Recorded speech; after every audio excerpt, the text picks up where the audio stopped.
Serge Daniel, correspondant de TV5 Monde en Afrique de l'Ouest, est avec nous en plateau. Bonjour Serge. Bonjour. Ces trois pays qui claquent la porte de la CEDEAO, c'est un tournant dans l'histoire de l'Afrique de l'Ouest? Oui, c'est quand même une petite déflagration, si vous permettez l'expression. Mais c'est un tournant, mais il faut quand même dire qu'il y avait des signes. On en reparlera probablement tout à l'heure. Dans les trois pays, vous avez environ 69 millions d'habitants, 69 à 70 millions d'habitants.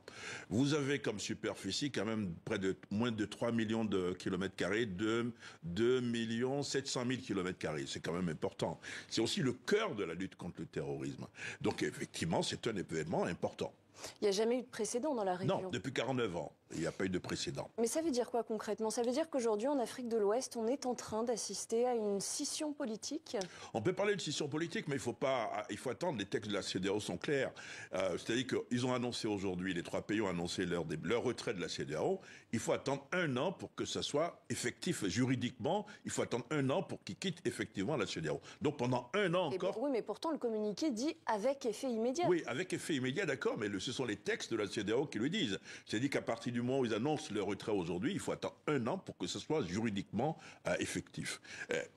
Alors, ça faisait quelque temps que les relations se tendaient entre ces trois pays, le Mali, le Burkina Faso, le Niger et la CEDEAO, depuis en particulier que les militaires y ont pris le pouvoir. Qu'est-ce que les dirigeants de ces trois pays, M. Tchiani, M. Goïta et M. Traoré, reprochent concrètement à la CEDEAO? Alors ce qu'il dit, c'est que la CEDEAO, les sanctions sont inhumaines. Mais ce qu'il faut dire, ce sont les textes de la CEDEAO qui décident de ces sanctions. Mais ce que dit la Vox Populi plutôt, c'est-à-dire les populations, c'est dire qu'on fait deux poids deux mesures, c'est-à-dire que des pays sont sanctionnés et d'autres ne le sont pas. Mais le problème en disant qu'ils quittent la CEDEAO aujourd'hui, ça c'est quand même très important, c'est qu'ils ne sont plus tenus à respecter les engagements pris au sein de la CEDEAO pour le processus électoral, c'est-à-dire la date des élections, le chronogramme pour sortir de crise.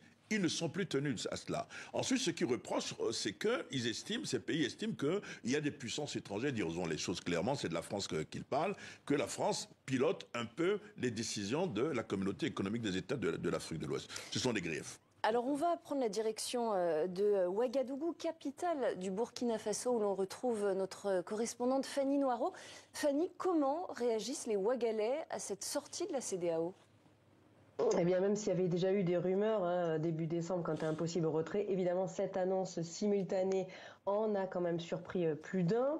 Alors, certains ont accueilli cette décision avec joie sur les réseaux sociaux. C'est évidemment le sujet de discussion, mais d'autres se posent notamment des questions sur les répercussions concrètes.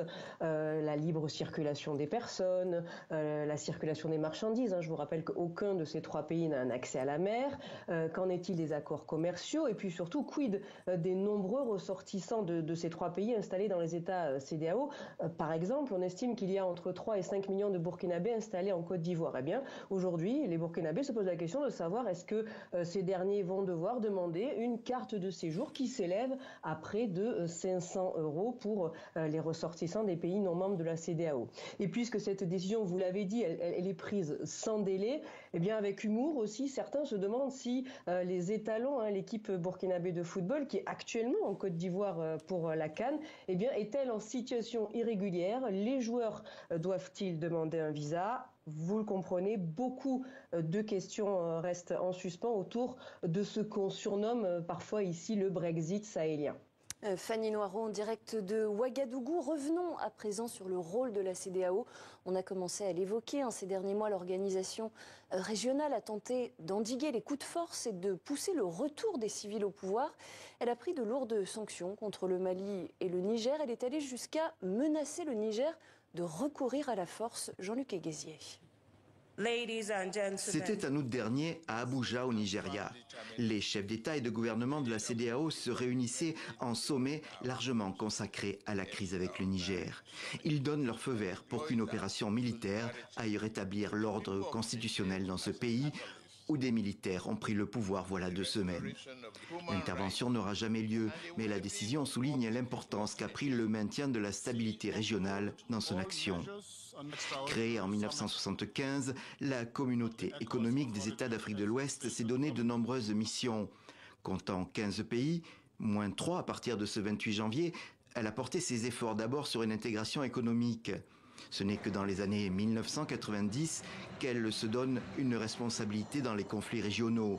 Elle joue ainsi un rôle de premier plan lors des guerres civiles au Libéria et en Sierra Leone, ou encore en 2017 en Gambie, quand le président battu aux élections refuse de quitter le pouvoir.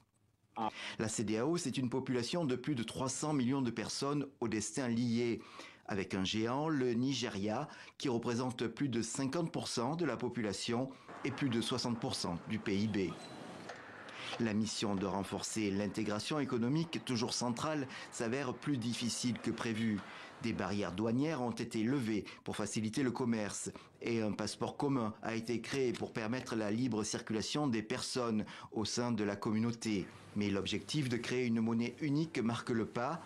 Alors que 8 pays utilisent le franc CFA, il s'agit de convaincre les autres d'abandonner leur monnaie nationale. Cette monnaie unique a déjà un nom, l'ECO, mais dans ce domaine, la CEDEAO avance à très petits pas. Excellences, mesdames et messieurs. La CEDEAO qui réagit, on l'apprend à l'instant par voie de communiqué. La CEDEAO se dit prête, je cite, à une solution négociée après le retrait du Mali, du Niger et du Burkina Faso. Une réaction, Serge Daniel? Oui, la solution négociée, c'est de ce dont je parlais. C'est-à-dire qu'ils annoncent le départ aujourd'hui, mais ça n'est effectif que juridiquement qu'une année après. Ça, c'est un. Deuxièmement, la CEDEAO suit dans une position difficile.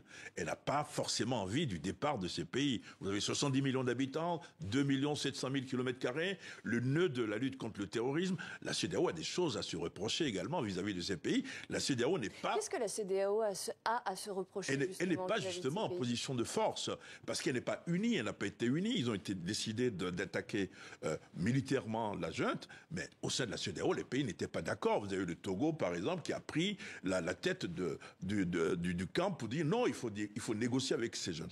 La CEDEAO est faible par rapport à ces pays-là, parce que la CEDEAO ne parle plus d'une même voix. Le président du Nigeria, le président de l'exercice de la CEDEAO, c'est lui qui a porté la voix de haut chapitre, c'est lui qui est monté au créneau pour dire qu'il fallait une intervention militaire, et au dernier moment, il s'est dégonflé. À partir du moment où il s'est dégonflé, la CEDEAO a perdu du poids.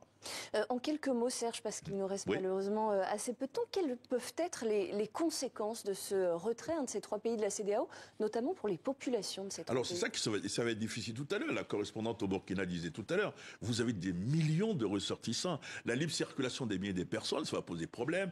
La CEDEAO, les 3 pays sont des pays enclavés, n'ont pas accès à la mer, donc ça va être difficile. Ça va peser peut-être sur les commerçants de la région. Évidemment, la libre circulation des biens et des personnes, c'est aussi cela. Donc la CEDEAO est dans une position aussi difficile. Ces pays sont dans une position difficile, mais la CEDEAO également. Se pose aussi la question de la monnaie. On sait que ces 3 pays veulent créer leur propre monnaie, ce qui voudrait dire sortir du franc CFA.